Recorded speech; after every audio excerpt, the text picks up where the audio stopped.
எது விஜய் சேதுபதி திவாகர் கிட்ட செய்ய வேணான்னு சொன்னாரோ அதையே திவாகர் உள்ள செய்து கொண்டிருக்கின்றார். அவருக்கு தெரிந்தது இது மட்டும் தானே, அவர் என்ன பண்றது, அவர் சொல்லி ஒன்றும் குற்றம் இல்லை. அவருக்கு தெரிஞ்சது அந்த ஒரு 4-5 விஷயங்கள். இது டிக்டாக்ல போடலாம், இன்ஸ்டாகிராமில் ரீல்ஸ்ல போடலாம். அவர் பிக் பாஸ்ல வந்து போட்டுக்கிட்டு இருக்கார்.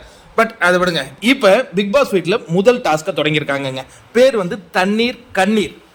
அதாவது இந்த சர்க்குலரை விக்ரம் இவர் தான் படிக்கிறாரு.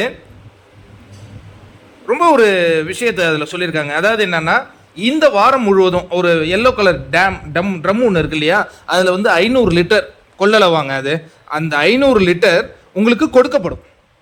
அதுவும் எப்படி கொடுக்கப்படும்னா, அது கொடுக்கப்படுறதுக்கு முன்னாடி அந்த லக்ஸுரி ஹவுஸில் ஒருத்தவங்க இருக்காங்க இல்லையா, அதில் ஒருவரை தேர்ந்தெடுத்து அவங்கள வந்து மேனேஜர் மாதிரி போட்டணும். இந்த இன்னொரு ஹவுஸில் ஒருத்தவங்க இருக்காங்க இல்லையா, அவங்கள ஒருவரை தேர்ந்தெடுத்து அவருக்கு சப்போர்ட்டிங்காக கொடுக்கணும். அப்படிங்கும்போது லக்ஸுரி ஹவுஸ்லேருந்து கமருதீனை தேர்ந்தெடுக்கிறாங்க. அவர் தான் இப்போ மேனேஜர் மாதிரி எல்லாருக்கும் அந்த தண்ணிகளை எப்படி அளவிடுறது அதுமாரி சொல்கிறதுக்கு. அதற்கு அடுத்தது அவருக்கு ஒரு உதவியாளர், அது சபரியை தேர்ந்தெடுக்கிறாங்கங்க.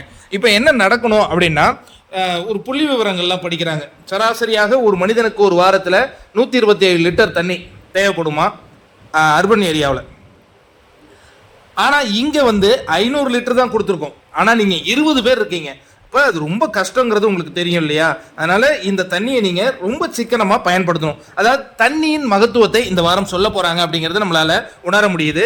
அதற்கு அடுத்ததாக பார்த்தீங்கன்னா, ஃப்ளஷ் இருக்கு இல்லையா, டாய்லெட் ஃப்ளஷ், அதில் மட்டும்தான் தண்ணி வரும், வேறு எதுலேயும் தண்ணி வராது. அங்கேருந்து பிடிக்கிற தண்ணியை தான் பயன்படுத்தணும் அப்படின்னு சொல்கிறாங்க.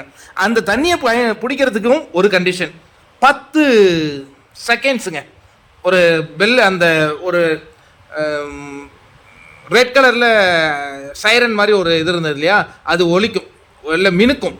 அப்போ மினுக்கும் பொழுது நீங்கள் என்ன பண்ணணும்னா, அங்கே போய் 10 செகண்ட்குள்ளே அந்த ட்ரம்மை வச்சா மட்டும்தான் தண்ணீர் வரும். இல்லை என்றால் லாரி கடந்து விட்டது அப்படின்னு நினச்சிடணும். அந்த டைம் உங்களுக்கு தண்ணி கொடுக்க மாட்டாங்க. அப்போ யோசிச்சு பாருங்க, இது ஒரு கடினமான ஒரு டாஸ்காக தான் இருக்க போகுது. அதனால தான் அந்த இதில் பக்கத்திலேயே உட்காந்துட்டு இருக்காங்க. இன்னொரு நிகழ்வு, அதாவது இப்போ வந்து குடிக்கிறதுக்கு மட்டும் தண்ணி கொடுப்பாங்க போல இருக்கு, பாட்டிலாக. அது ஒரு ஒலி சமிக்கை கொடுக்குறாங்க. அது கானா வினோத் படிக்கிறாரு அந்த சர்க்குலரை. டக்குன்னு ஒரு சவுண்டு ஒன்று வரும். எங்கே வரும்னா, ஸ்டோர் ரூமில் வரும்.